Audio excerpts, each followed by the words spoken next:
چیخا جا رہا ہے، چلایا جا رہا ہے، پتہ نہیں کون سا میسج دینے کی کوشش کر رہا ہے. یہ طریقہ ہی نہیں ہے. تبلیغ کا یہ طریقہ ہے.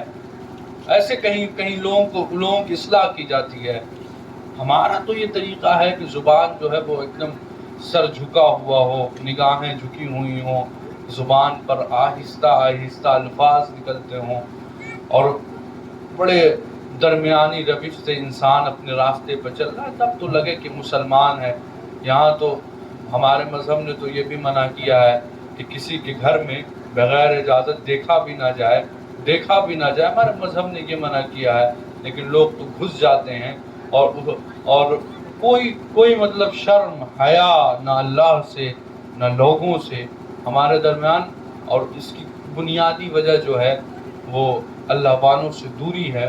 یاد رکھیے گا کہ یہ جتنی بات ہم نے عرض کی ہے، یہ سارے معاملات حل ہو جائیں گے جب ہمارا کنیکشن کسی ایسے صوفی اور بزرگ سے ہوگا جو خود بھی دنیا کو چھوڑنے والا ہو. اب ہم مولانا صاحب اور ہم جو ہیں کہ پیسے کے لیے پروگرام کر رہے ہیں، اور جو ہے کہ ہمارا مقصد ہی یہ ہے کہ بس پیسہ آئے اور ہم سے کوئی مرید ہو جائے. تو اسے کیا دنیا سے بے رغبتی ہوگی؟ بھائی ان لوگوں سے جب جڑیے گا کہ جو لوگ دنیا سے خود دنیا کو پیچھے چھوڑتے ہیں اور دنیا کے چکر میں نہیں پڑتے ہیں، تب نہ دنیا سے بے رغبتی ہوگی اور اللہ رسول اور قیامت کے دن کا خوف آپ کے دل میں ہوگا. ایسے لوگوں سے جڑیے کہ جن کا دل خود روشن ہو. اب جن کا دل سیاہ ہو ان سے جڑ کے اور یہ تمنا کیجئے کہ دل روشن ہو جائے، تو کہاں سے ہوگا؟ آپ کے پیر صاحب کے دل میں روشنی نہیں ہے تو وہ آپ کے دل میں کیسے روشنی دیں گے؟ تو روشنی کے لیے، نور کے لیے، صفائی کے لیے جو سیاہ قلب ہے، جو سیاہ دل ہے. اور یاد رکھیے گا جب تک دل نہیں صاف ہوگا تب تک کوئی مسئلہ حل ہی نہیں ہونے والا ہے. دل جب تک نہیں صاف ہوگا تب تک کچھ درست نہیں ہوتا ہے. انسان کے جسم میں یہ جو حصہ ہے یہ بہت ضروری حصہ ہے. اور ہمارے اللہ والے اور ہمارے مشائخ ایسے ہیں کہ جن کا دل ذکر کرتا ہے، جن کا دل بیدار ہوتا ہے، جن کی زبانیں اگرچہ بند ہیں لیکن دل اللہ کی صدا بلند کر رہا ہے. تو ایسے صوفیوں سے وابستہ ہوں گے تب آپ کا دل روشن ہوگا. اور دعا کیجئے. یاد رکھیے اب ہو سکتا ہے لوگ کہیں کہ کہاں اب ایسے لوگ مل رہے ہیں، اب کہاں ڈھونڈا جائے. تو اللہ سے دعا کیجئے کہ اللہ پاک ایسا کوئی ہمیں ایسا شیخ اور ایسا پیر عطا فرما دے جو تجھ تک ہمیں پہنچا دے، جو تیرا ڈر اور تیرے محبوب کی محبت جو ہمارے دل میں ڈال دے، ایسا پیر ہمیں عطا فرما دے. تو یقیناً اللہ تعالیٰ اپنے بندوں کی دعا قبول کرتا ہے اور وہ راہ دکھاتا ہے. اللہ سے دعا کیا کیجیے کہ اللہ ہمیں ہدایت عطا فرمائے. ہدایت عطا فرماتا جب اللہ تعالیٰ کسی کے ساتھ کسی کو چاہتا ہے کہ وہ نیک راستے پر آ جائے تو وہ کسی اپنے محبوب بندے کی چوکھٹ پہ بھیج دیتا ہے.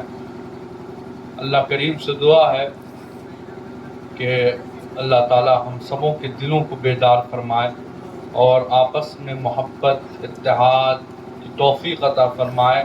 اللہ اس عمل سے محفوظ فرمائے کہ جس سے ہمارے والدین ناراض ہوتے ہوں. اللہ تعالیٰ اپنی اور اپنے محبوب کی رضا ہم سبوں کو حاصل کرنے کی توفیق عطا فرمائے. اور اتنے لوگ جو بیٹھے ہیں یہاں سے اٹھیے تو عہد کر کے جو میری بات اگر کوئی اچھی لگ گئی ہو، اللہ کی توفیق سے اگر کوئی اچھی بات اور ہمارے پیر و مرشد کے فیضان سے کچھ نکل گیا ہو تو بس سوچئے اور عہد کر لیجئے کہ اگر اچھی بات لگی تو اب ایک دم ٹھہر جائیے اور کہیے کہ اب آج سے جب اٹھیں گے ہم تو انشاءاللہ تعالیٰ اس بات پہ عمل کیا جائے گا. اپنی مسجدوں کو آباد رکھیے. چاہے وہ یاد رکھیے گا صرف بوڑھوں پر نماز فرض نہیں ہے، صرف جو ریٹائرڈ ہو گئے ہیں ان لوگوں پر نماز فرض نہیں ہے، بلکہ جو لوگ جاب کر رہے ہیں، جو لوگ بے روزگار ہیں، جو جوان ہو چکے ہیں، جو بالغ ہو چکے ہیں، ان پر یہ فرض ہے کہ وہ اللہ کے گھر میں پہنچیں، اللہ کے حضور سجدے میں گریں، نماز پڑھیں، نیک عمل کریں. حساب کتاب ہو رہا ہے. حساب کتاب بہت سے لوگ سوچتے ہیں کہ مرید ہونے کے بعد ہی حساب کتاب شروع ہوتا ہے. ایک جہالت لوگوں میں ہے کہ ہم مرید کیسے ہوں، ابھی تو ہمیں دکان کرنا ہے، ابھی ہمیں شادی کرنا ہے، ابھی ہمیں جھوٹ بولنا, ہم دکان کرتے ہیں, دھندا ہے ہمارا, جھوٹ بولنا پڑتا ہے. تو لوگوں کو میں یہ بتا دوں کہ آپ 10, 11, 12, 15 سال جب بھی بالغ ہوئے آپ, اب آپ کا حساب کتاب شروع ہو گیا ہے. جھوٹ بولیں گے تو جھوٹ لکھا جائے گا, اس گناہ لکھا جائے گا, اور سچ بولیں گے تو لکھا جائے گا, ثواب لکھا جائے گا. مرید ہونے سے پہلے چاہے مرید ہونے کے بعد, مرید ہونے کے بعد فیض ملتا ہے, بزرگوں کی نگاہ رہتی ہے, ہر معاملے پر توجہ رہتی ہے, اور بزرگوں کی امداد پہنچتی رہتی ہے. اللہ رسول تک پہنچنے کا ایک آسان ذریعہ مل جاتا ہے کہ اب وہ شہر جو ہیں وہ اللہ رسول تک پہنچا دیتے ہیں. بس یہی ہے.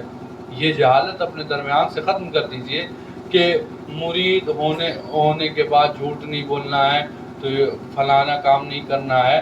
مسلمان ہیں آپ, بالغ ہوئے, حساب کتاب شروع ہے, چاہے مرید ہوئے ہوں نہ ہوئے ہوں, حساب کتاب ہو رہا ہے. اللہ تعالیٰ ہم سبوں کو عمل کی توفیق عطا فرمائے, نماز کا اہتمام کرنے کی توفیق دے. اللہ اس محفل کے بانی کو خوب رزق میں برکتیں عطا فرمائے, اور گھر, اہل خانہ سب کو تمام آفات ارضی و سماوی سے محفوظ فرمائے. السلام علیکم ورحمۃ اللہ وبرکاتہ. صلاۃ و سلام کے لیے کھڑے ہو جائیے.